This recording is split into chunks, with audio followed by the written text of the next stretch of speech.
Jacqueline Baker, welcome to Book, Television, and HarperCollins in Conversation with Authors. Thank you. It's great to meet you. When did you know that you wanted to be a writer? Or were you the sort of person who was always writing?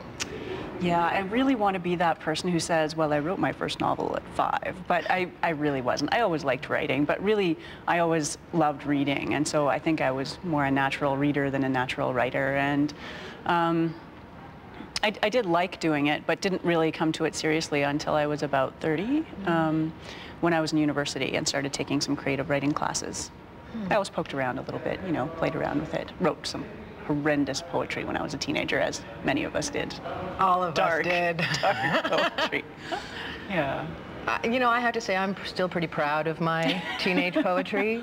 I shouldn't have made any kind of judgment. Angst. Despair. Yes. Oh, why did he break my heart? A Hard Witching comes out. You get all of this press, all of this attention. And then the next step for you is a novel, The Horseman's Graves. Did you feel that you were ready to write that novel? Had that story been in you? Had The Horseman's Graves been in you for a long time? Or did you have to sit down at your desk and think, okie dokie, I did the short stories, now it's time for the novel? I didn't really feel pressured to write a novel as much as really wanting to try it, because up to that point I had written only short stories and the aforementioned bad poetry of my youth. But I did sit down and think, what I need a story, and I don't have one. And I think that's a really important thing to remember when you're sitting down to write something like a novel, which is huge, that it requires a completely different approach. With the stories, I could sit down with a title or the name of a character or a situation and build a story around it. And I discovered very quickly with the novel that it didn't work that way for me.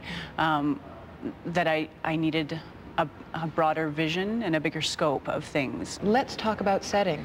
Setting is, in fact, if not a major role within your novel, it's a theme, it's a character. Where is the book set, first of all? It's set in, well, southwestern Saskatchewan and Alberta, right around the border. What is it about this area of Saskatchewan that just ignites something in you? It's a place I know, it's people that I know intimately, and that's a big part of it.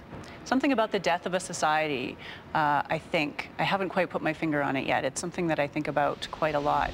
The hauntedness of a place, things passing, that really interests me. It was an eerie place.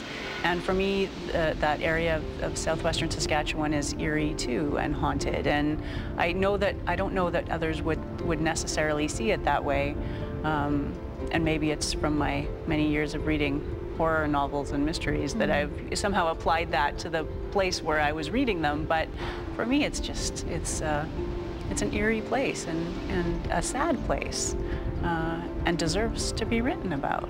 I think that when I think of places like rural Saskatchewan, some of rural Alberta, and the vibrancy that used to be there, the bustle, you know, the big towns, the boom towns, agrarian way of life that was very rich and busy, and it's fading away, it's almost gone, and it's tragic. And you know, to talk about the immigrants who came over and built that life for themselves, and that it's disappeared now, I think, is just absolutely heartbreaking. In a sense, maybe they should never have done it at all. Who knows? I don't think we can answer that question, but to think about all of the hopes and the dreams and what they left behind to come here, and the work and the fact that it's all just gone. Is that why you write? I've always envied those writers who are able to answer that question quite easily, and I don't know that I have the answer. I think it's partly that. I think it's partly that for me, like for many another writer, it's easier to express myself on the page. And yeah, I think it was, I'm trying to think of which writer I had read saying something, I think it was Alice Munro saying something like that we lose so much every day, that writing was a way for her to hold on to things a little bit. And that made perfect sense to me, you know, that I guess maybe I don't like change. And so this is just a way for me to you know, keep some things around a little longer. Thank you very much. Thank you. It's terrific.